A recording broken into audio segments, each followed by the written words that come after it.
더불어민주당 신현영입니다. 저는 국가 주도의 공공정자은행의 필요성에 대해서 질의하겠습니다. 오늘 사유리 씨를 참고인으로 요청했는데 거절당했습니다. 비혼 출산 이슈의 중심에 서는 것에 대한 부담감이 상당했던 것으로 보입니다. 우리 사회에서 이런 비혼 출산의 논의가 좀 더 성숙해지면 다음에 꼭 다시 모실 수 있도록 기대를 해보겠습니다. 비슷한 논의, 즉 공공정자은행에 대한 논의가 2015년에 국회에서 있었습니다. 하지만 그 당시 사회적 합의가 필요하다면서요, 시기상조라는 이유로 제동이 걸렸었는데요. 내용을 들여다보면 복지부에서 관련해서 6억 예산을 마련했음에도 불구하고 법적, 윤리적 문제를 고려해서 점진적으로 추진하는 게 타당하고 관리 모델 개발을 우선 추진하는 게 필요하다라는 기록이 있습니다. 장관님, 공공정자은행 설립에 대한 입장은 어떻고 그동안 2015년 이후에 어떤 노력을 하셨습니까? 네, 저도 그 기억이 납니다. 그때 당시 연구도 하고 또 그 해당되는 연구차의 입장도 듣고 했었는데요. 이게 다른 나라에서처럼 우리나라도 좀 뭔가 제도화가 돼야 하지 않느냐 그런 생각은 갖고 있습니다. 다만 아까 말씀 주신 대로 그러려면 이제 법적으로 또 기준이 있어야 하고요. 또 그 공감대랄까 뭐 이런 것도 같이 형성이 되어야 할 거라고 생각이 듭니다. 이제는 적극적으로 논의할 시기가 됐다고 판단하시나요? 예. 예. 그래서 매년 난임 부부의 수가 늘어나고 있습니다. 실제로 이 난임 부부 중에서요, 정자 기증을 받아야 되는 사람들이 있는데요. 매년 몇 명 정도로 파악하고 계십니까? 제가 좀 통계는 좀 살펴봐야겠습니다. 예, 아직까지 현황 실태 조사에 대해서 정부가 적극적이지 않은 것으로 보입니다. 저희가 데이터를 보면은요, 2020년도 기준으로 660건의 정자 기증 난임 부부들이 있습니다. 이분들이 정자가 물론 민간에서의 은행이 일부 있긴 하지만 필요한 경우에 어디서 지금 조달하고 계신지 아시나요, 장관님? 네. 실제로 블랙마켓이 성행하고 있습니다. 그래서 우리 정부에서는 인터넷 사이트의 불법 이런 정자 매매에 대한 의심 게시글을 삭제하고 있습니다. 그 부분에 대해서는 잘하고 있는 것이죠. 하지만 이에 대한 대안은 마련하고 있지 않은 것이 우리의 현실이라는 것입니다. 난임 부부가요, 1년에 몇 명 정도 있는지 확인하셨나요, 장관님? 네, 그 숫자가 굉장히 늘고 있는 걸로 알고 있고요. 지금 예. 건강보험의 보장성도 강화됐고 또 비급여에 대해서는 국가 지원, 재정으로 지원도 좀 하고 있습니다. 최근에 2020년 기준으로 해서 10만 명 정도의 난임 부부가 있고요.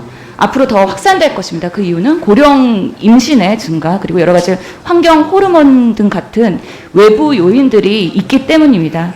우리 문재인 대통령께서도요, 이런 난임 부부에 대한 시술에 대한 확대에 대해서도 약속하셨고, 그 부분에 대한 무료 지원에 대한 조치도 확대가 됐습니다. 그만큼 우리 정부가 난임 부부에 대한 대책을 저출산 시대에 마련해 빗대어서 적극적으로 지금 제도적으로 노력을 하고 있다는 것은 장관님도 잘 알고 계시는 부분일 거라고 생각을 합니다. 한편으로는 이 정자은행에 대한 우려가 있는데요. 반대 측에서는 상업적으로 변질되는 거 아니냐, 그리고 정자 제공자의 신원 비밀 보장에 대한 문제, 그리고 친부와의 법적 관계 문제, 그리고 생물학적으로 많은 자손이 생기면 근친상 간의 문제가 있습니다. 이렇기 때문에 이런 부분에 대한 안전한 제도를 만들면서 우리가 공론화를 해야 된다라는 생각이 있고요. 관련해서 모자보건법 그리고 생명윤리법상 난자의 공여에 대한 부분, 관리에 대한 부분은 있는데 정자 관리에 대한 부분은 없습니다. 낡은 법안이기 때문에 이것도 우리 앞으로 보건복지위원회에서 여야가 같이 만들어 가야 될 부분이 아닐까 싶습니다.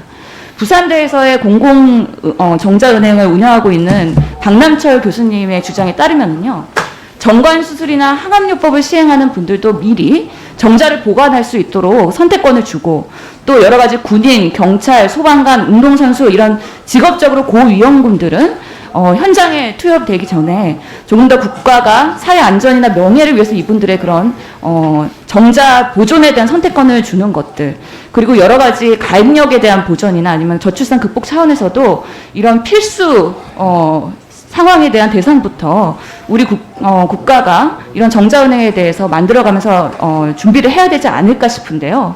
우리나라가 OECD 국가 중 유일하게 공공정자은행이 없는 나라입니다.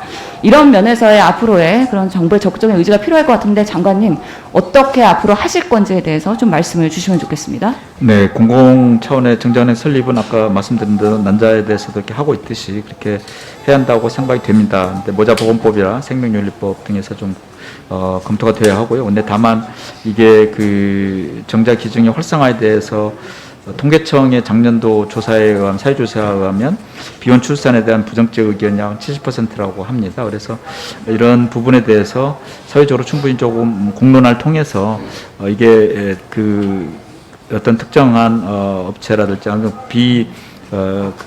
비공식적인 것보다는 공공 차원에서 이렇게 하는 게 바람직하다고 보여집니다. 그래서 그런 사회적 합의를 국회와 같이 한번 논의를 해 나가도록 하겠습니다.